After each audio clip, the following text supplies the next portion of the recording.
السلام عليكم متتبعين ديالي، نتمنى تكونوا في افضل الاحوال ان شاء الله. اليوم غنقدم لكم الشفنج البلدي ان شاء الله. هيجيكم ساهل، كاين اللي ما تيعرفش وما تيصدقليش، ان شاء الله يصدق لكم من اول تجربه ان شاء الله. هنحتاجوا 2 كيسان دافين ديال الماء. غناخذوا بعدا شي اناء بحال هكذا يكون ديال البلاستيك من الاحسن.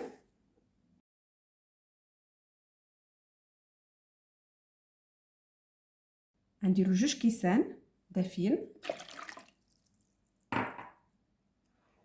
نفس الكيسان اللي عبرنا بهم الماء غنعبروا بهم الفورس. هندير هنايا معلقه سنيده صغيره، معلقه الخميره صغيره،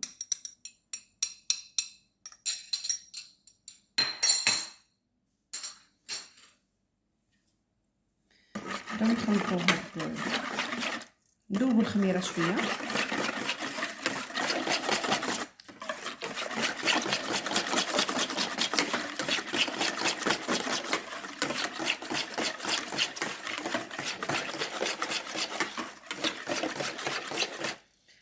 هنا هنضيفوا 2 كؤوس ديال الفورس، وان شاء الله من بعد هنزيدوا 2 كيسان واحد اخرين، يعني على حساب العجينه شحال تاخذ لينا، على حساب هذا الماء اللي درنا شحال ديال الفورس نحتاجو.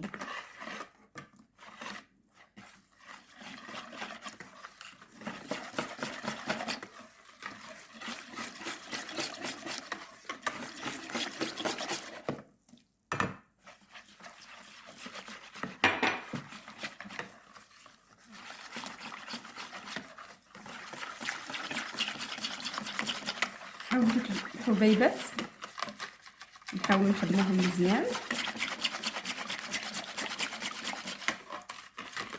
حتى انا كان تيجيني صعيب هذا الشفنج باش نصوبو، كنفضل نشريه واخا ما تنزعبش عليه بزاف، لان راكم عارفين حاجه الزنقه شويه تنعرفوش ديك الزيت واش قديمه مي تنشهاوه.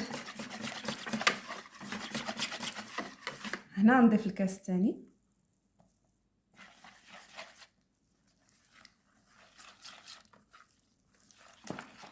شويه بشويه.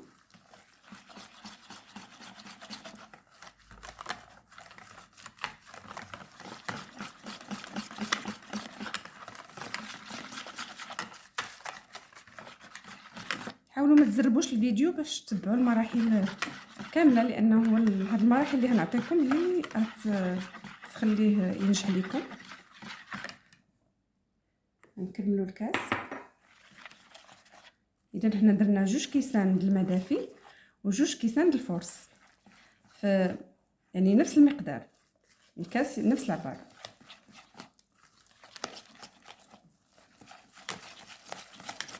خدموا مزيان، كل ما تخدم مزيان باش يعطي نتيجه زوينه وتيجي مجعب من الداخل.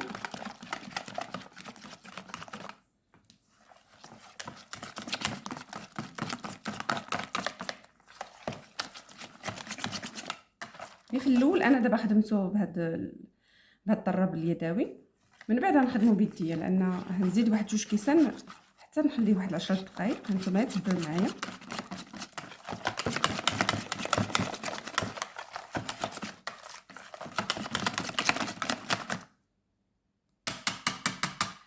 لان هنايا ما بقاولناش هذوك الحبيبات،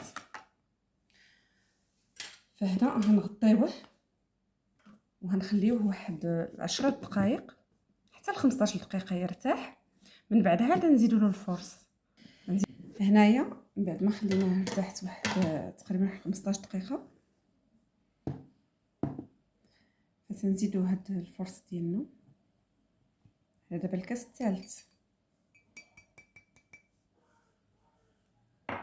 نزيد واحد المعلقه د الملحه،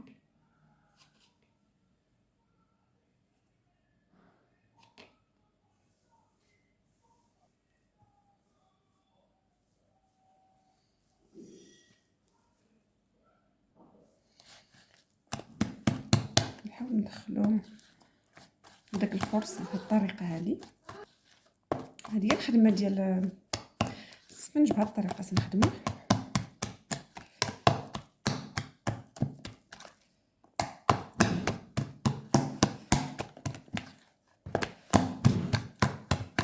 يبقاوش كاع ديك الحبيبات، ونحاولوا نضربوه هكذا باش يجينا مجعب من الداخل. انا هنا احتاجيت نضيف هنا نص كاس، يعني درت 3 الكيسان في المجموع، درت 3 الكيسان ونص، على حسب الطحين واش هيجمع لكم مع الماء واش هيتجمع ولا لا، فهتمشيو على حساب. هنا ديروا 4 الكيسان حداكم وتشوفوا. العجينه تتكون على هذا الشكل هكذا. انا هنايا غنجمعها مزيان وغنغطيها ونخليها ترتاح واحد شويه، واحد 10 دقائق، عاد غنولي عاوتاني نعركها شويه. هنا غنعاودو نعركوها شويه باش نخرجوا منها ديك الهواء اللي تيكون لداخل.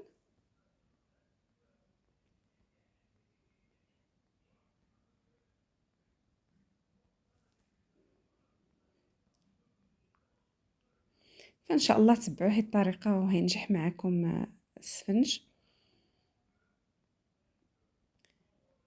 وضروري تتعرك مزيان، اللي بغى يخدم العجانه يقدر يستعملها.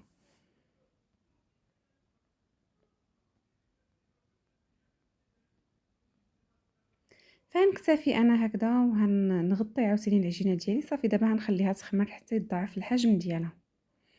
هنا من بعد ما تضاعف الحجم ديال العجينه غنجيبو شويه الزيت حدانا وشي حاجه فين نحطو دوك الكويرات اللي نديرو. شو تبارك الله العجينه جات زوينه مخدومه مزيان وخامره مزيان. نحاول نشكل هنايا على حساب اللي تيبغي الشفنج كبير يدير دوك الكبيرات كبار، واللي بغاهم صغيورين يديرهم صغيورين.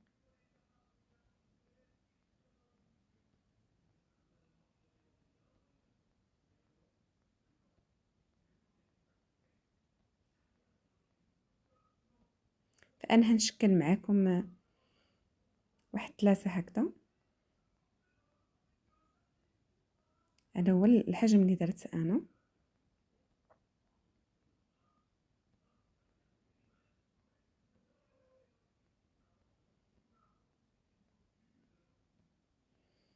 هنا تنوريكم العجينه مخدومه تبارك الله، ما تخدمات تجي رائعه.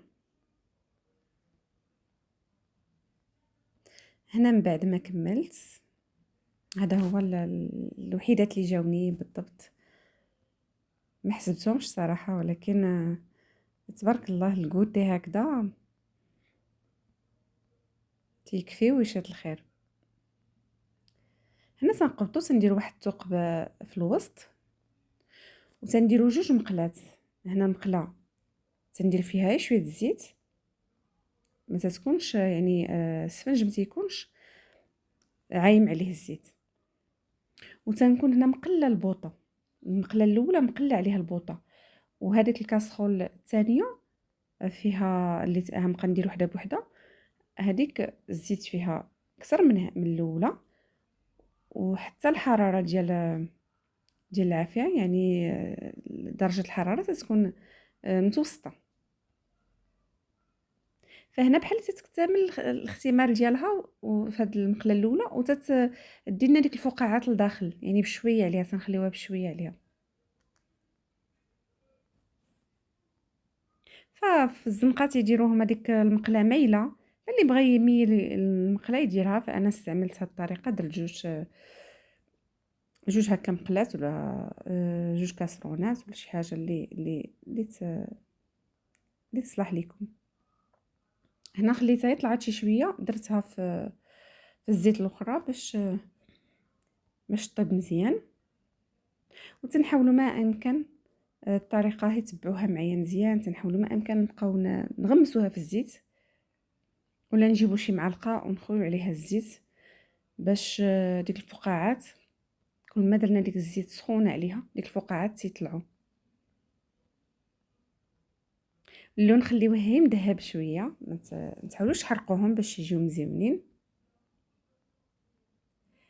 نتمنى اللي عاد دخل القناه يشترك فيها ويفعل زر الجرس، وتنقول له مرحبا به، وتنشكر المتتبعين ديالي، وتنشكركم على التشجيع ديالكم، وتنتمنى تشجعوني اكثر.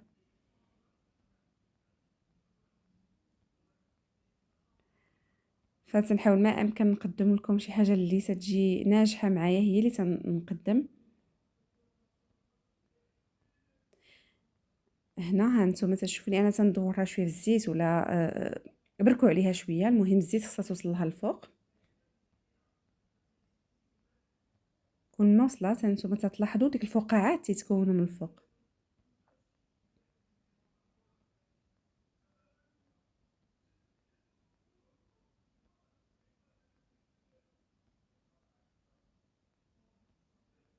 ولا كما قلت لكم معلقه هكذا وتبقى تخوي بالزيت عليها. لاحظوا هنا فاش نخوي بالزيت عاد تيتكونوا الفقاعات.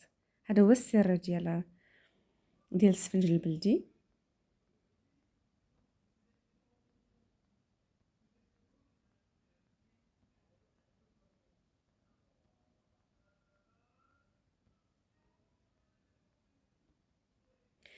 وهذا هو الشكل النهائي ديال السفنج ديالنا، تيجي غزال وبهذا اللون ذهبي.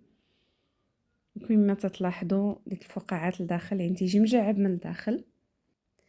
غنقول لكم تبارك الله عليكم وبالصحه والراحه.